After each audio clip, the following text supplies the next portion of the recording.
Welcome to my first Ashes Test preview here, Australia and England. I cannot wait for this. We just had the amazing match between Australia and India in the World Test Championship with Australia coming out the victors. I think this is going to be a much harder assignment, and by the end of the video, I'll give my preview and prediction as to how I think this is going to play out. You'll see here I go through the averages and really a discussion on where the English team is at right now, the types of strategy they are using, and how the Australians can exploit that, and where the English are probably going to exploit some of Australians' weaknesses as well. We saw in the Indian Test match there that a lot of their batting was a little bit weak, and I'd say their bowling is a little bit weaker than the English as well. So let's go through their squad and sort of where they're at the moment, and then go from there. So Stokes will be captain. He's currently holding a knee injury, which is not great at all, and something that he needs to clearly work through. It sounds like he's going to bat and likely is not going to be much of a bowler or feature much in the bowling in this Ashes series, potentially a little bit towards the back end, but I doubt with the amount of cricket that he's going to be playing, the amount of time he's going to be on his feet, that he'll be able to do that. It was actually really interesting. The Irish Test match they just recently played. He's the first Test winning captain to not bat, bowl, or keep. So that was pretty interesting there for sure. But James Anderson is with him there, coming off a little bit of an injury himself, but he'll be fine. Johnny Bairstow coming off a broken leg. So again, there's a lot happening with this English squad at the moment. Stuart Broad will be there. Harry Brook has come into his own over the last 12 months. Zach Crawley, interesting one there. He'll be at the top. You got Ben Duckett, likely going to be his opening partner. Dan Lawrence likely not to feature at the start here. Moeen Ali has been recalled after him choosing to retire, with unfortunately Jack Leach going down injured with some back issues there, a stress fracture in that. Ollie Pope coming into his own as well. Matt Potts will be a backup. Ollie Robinson likely to feature. Joe Root obviously. Josh Tongue a backup. Chris Wokes in there, again, likely to feature, and then, will they use Mark Wood much? I doubt it, and that will, we'll show that, obviously, in the next little section here. But let's go into a little bit more in detail on all of the players here for the English, and we spoke about Stokes there, for the most part, having a little bit of issue with his knee, but has, since he's become captain, they have won a lot of matches, so definitely do not discount him and what he can do for this side. Ollie Pope is the big one here, so he's almost averaging 50 since he got moved from the middle order up into number 3. He's also a fair bit older as well now at 25. He's played 36 test matches and is improving on his average, his career average each and every season there. What we saw is he actually averaged 11 when he played against Australia in the Ashes Test matches a couple of years ago. So he said there he feels like he's a different player mentally and technically, and I would completely agree, knowing that it does take a little bit of time each time you get to a new level to feel confident. Sometimes you can come out and be in a rich vein of form and do great work, but it doesn't always happen that way. So it's taken him a little bit of time to get to that point, but he's been a young gun, and obviously at age 25 already has played 36 test matches, which is amazing, and has been promoted to vice captain. So there's another little confidence notch that he needs there. Moeen Ali hasn't played since it's been dropped 16 months ago, and hasn't played any test matches or any long form games since then. Has played 97 T20s in that time. So that's a lot of games of cricket, which is good. But he's obviously there as, I think personally, some backup. I doubt he plays in the first test match, just considering the amount of fast bowlers and all-rounders that they have with Chris Wokes and these guys, which we'll speak about as I go through each individual player. If you're looking for some more information on the Aussies and their averages and where they're at in England, go back and check out that video where I previewed the Ashes squad for Australia. Go and check that one out. But this one, I'll be going through a lot of the English guys and how they can do well, and as I said, how we can exploit as Australians the English there. Moeen Ali, I don't expect him to be in there very regularly, to be honest with you there. Jimmy thinks age is just a number. He's 40 years old. He's played 179 test matches, which is just ridiculous. So he's obviously one of the best bowlers of all time, and we'll have a look at his average over in England, but is incredible compared to that of him and Broad when they play in Australia. So not great, to be honest with you. Having to face Jimmy even at the age of 40, he's such a smart man. He's going to do a great job for the English. Johnny Bairstow. So 33. He's played 90 test matches. He's just getting better over the last year. He was one of those guys that was a mid-30s type of average, and in 2022, before his injury, he was absolutely smashing it. So he was the big success factor first, and then Harry Brook, once Bairstow got injured, came in and did a great job as well. So for the most part, him coming back is going to be great, but it'll be interesting to see if he can go straight back into good form, or it does take him a little bit to get back there. But he will come back, and he will be their wicketkeeper. Stuart Broad, we know the nightmares that he can show, or he can provide for the Australians, especially Warner. So that will be interesting. He has a cracking average, obviously, in England as well, and is one of the best bowlers to ever bowl. So yeah, that's where Stuart is, obviously, with him. Harry Brook, he's averaging pretty close to, I think he's just over 80 for his very short 11-inning career. And his strike rate and his ability to take a game away from teams, and when they're in a bit of a tough situation as well, he's been amazing and coming out and doing great work. So Harry, definitely one of the X factors of this series, in my opinion. He will bat at 5 after Joe Root, who they haven't spoke about yet. So Zach Crawley comes in next. Him and Ben Duckett seem to be the openers. Crawley hasn't been scoring too well, but he's one of those guys that can definitely take a game away from you. Has played 34 test matches now at the age of 25. He was pretty solid in matches in Australia, but then he would find a way to get himself out, or the Australians were just too good for the most part. So he will be an interesting one. If we can get him out fairly early on the most part, I think that will help kind of nullify the use of Bazball, which is something we'll speak about a little bit later in the video as well in terms of their strategy. Ben Duckett there, he's come in, since his dropping, he was averaging terribly, playing 4 games at an average of 15. Since his recall last winter, he's averaging 69 as an opening batter. And the funny thing is he's faced 710 balls and only left 8 of them. So pretty ridiculous right now, obviously, with the Bazball and how they're playing things. It's really giving a bunch of these batsmen some confidence to go out there and do their thing. And for the most part, it's paying off with guys like Harry Brook, Ben Duckett, even Ollie Pope coming out, scoring a lot quicker. Joe Root's been scoring great in the last year or so as well. What the theory is with that one, guys, is just to go out with confidence. And in Test cricket, what you see is the field is very different to what is in one day and T20. So it's having more of that style of cricket in a format where there's so many gaps, and so there's a bunch of slips. There's a lot of the fieldsmen are behind the bat, and with a hard ball early on, if you can get onto that, we see what happens if when the field's up in a T20 match, and if the pitch isn't doing a hell of a lot, it's very easy to score quickly, and that's where this has really helped them. They're not kind of in their shell. They're not worried about getting out as much, thinking about too much of their technique. It's just about seeing the ball, hitting the ball, and that's the biggest part there. And really, the best thing that I can say here around the strategy around Bazball and nullifying it is that we have seen it for over a year now. And you see this, and you can liken this to other sports. It could be an NRL player or whatever, footy player that comes out and has a cracking first year. You see that obviously with Harry Brook. He's come out and had an incredible first 11 innings. So you can look at all that tape now and then find a way to nullify that or to counter that, which is something that I think the Australians can do with Bazball.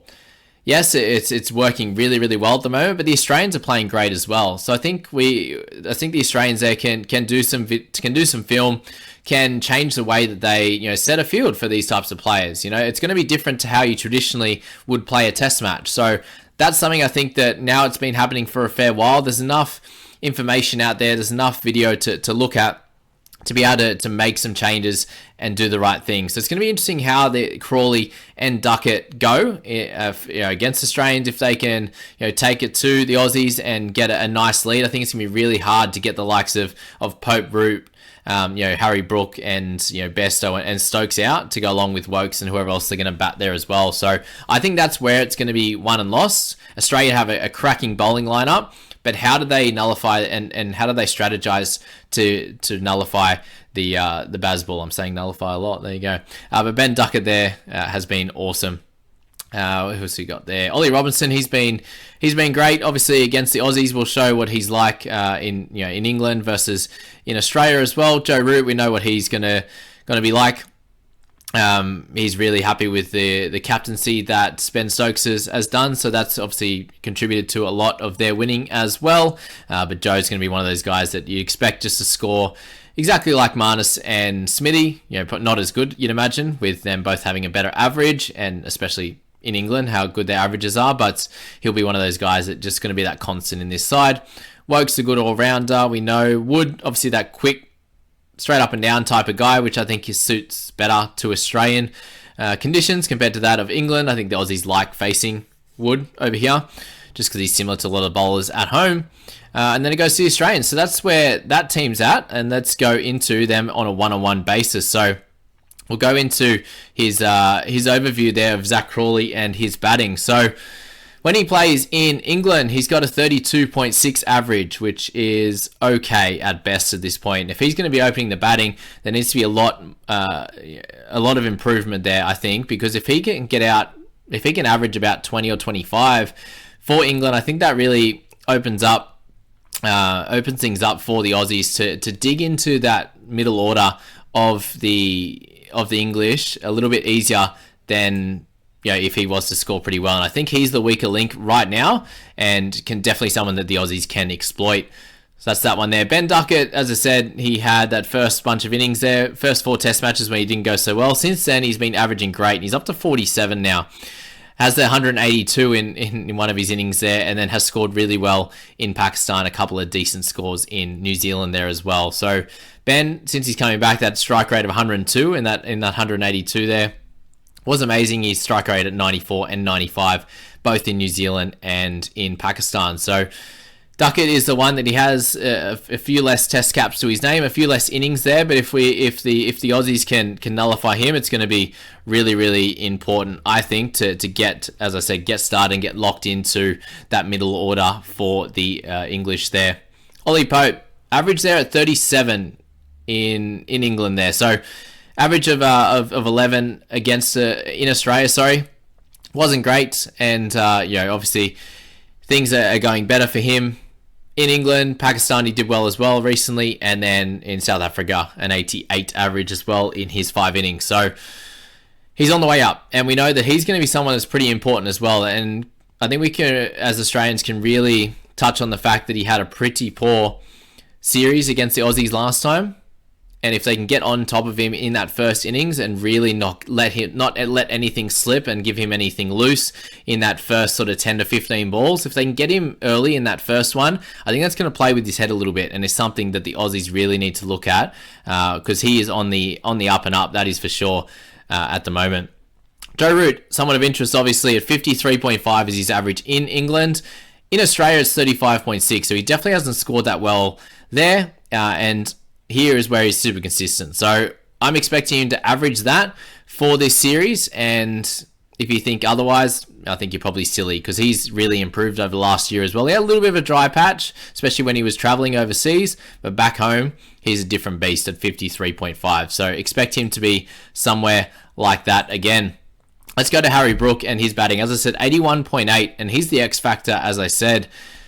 Those scores there in New Zealand were incredible, averaging 82 at 110 strike rate, 93 strike rate in Pakistan for his 93 average. And there's only played a couple of games in England, but that was before this run of ridiculous innings there. So that's probably the only thing here, is that he hasn't played more than 2 matches and had 2 innings in his home country in England, apart from when he plays county and the like.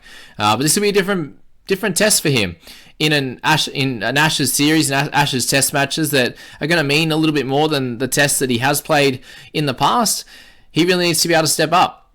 I think that's a good thing that the Australians have on their side, is that Brook is very fresh into this batting order, but batting at 5 there, the pressure isn't on him as much. But as I said, if the Aussies can get into that sort of 3, 4, 5 pretty quickly and get a few early wickets, then Brook coming in at sort of 3 for 50, 3 for 100 there, it's just a different beast for sure, and it's something that they're going to have to think about for sure there.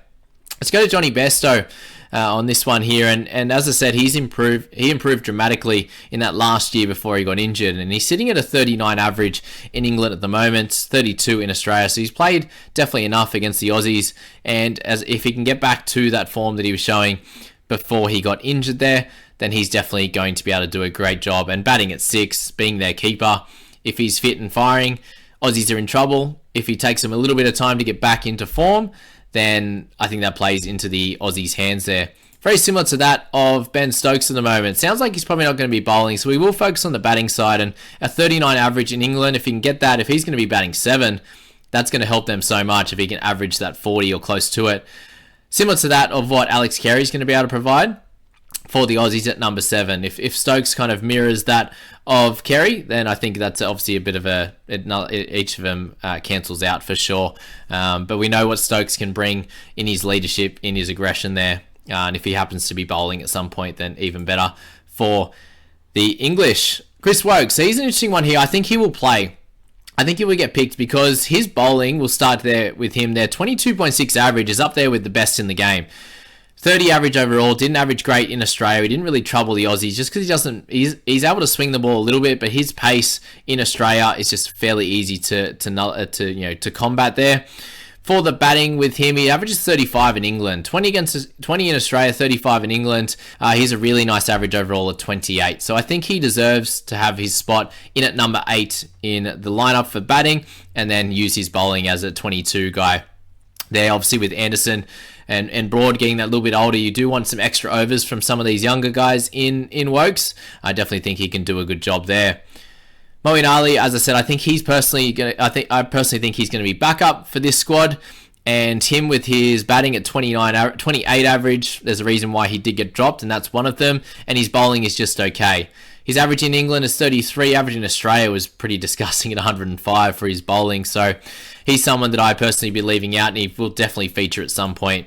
Ollie Robinson, someone who's a little bit more scary, I think, in their bowling lineup. We obviously have the worries of Broad and Anderson, but Ollie Robinson is their third quick. He averages 18 in England in the 7 matches that he's played there, with 3 5-wicket hauls and 40 wickets so far. Terrific economy at 2.7.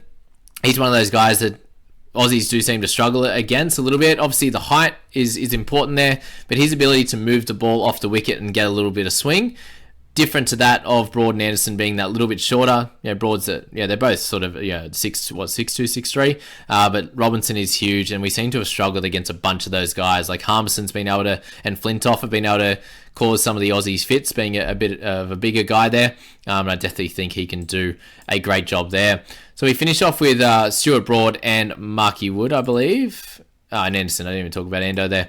So Stuart Broad there, his average in England is 25.78, and we know what he's able to do against the Aussies. So he's taken that many wickets, 376 at home in England there, and 34 average in Australia is pretty much the same of that of James Anderson at 34, but both of them in England have a 23.8 and then a 20 for Anderson, and then a 25.78 for Stewie. So both those guys, 2 of the best bowlers to ever grace this earth, and I think they're going to cause Aussies some trouble. But the Aussies have some terrific bowlers as well. Finishing off with Mark Wood, and as I said there, he plays better in Australia, just because he suits those conditions, the bouncier, harder wickets a little bit more than he does those of England and Wales, where it swings a little bit more in the air and then seams a bit more. So, the Aussies seem to struggle a little bit more with the swing and that seam off the wicket rather than just the speed. He's definitely quick, but the Aussies have quick bowlers too.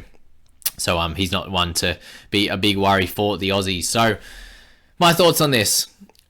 Batting, let's go there first. And I think the Australians have the 2 best batsmen in the game, or in this Ashes, probably in the game too, in Marnus and Smithy, just ahead of Joe Root being the 3rd best. So I think that gives the Aussies just a little bit of an edge at first glance.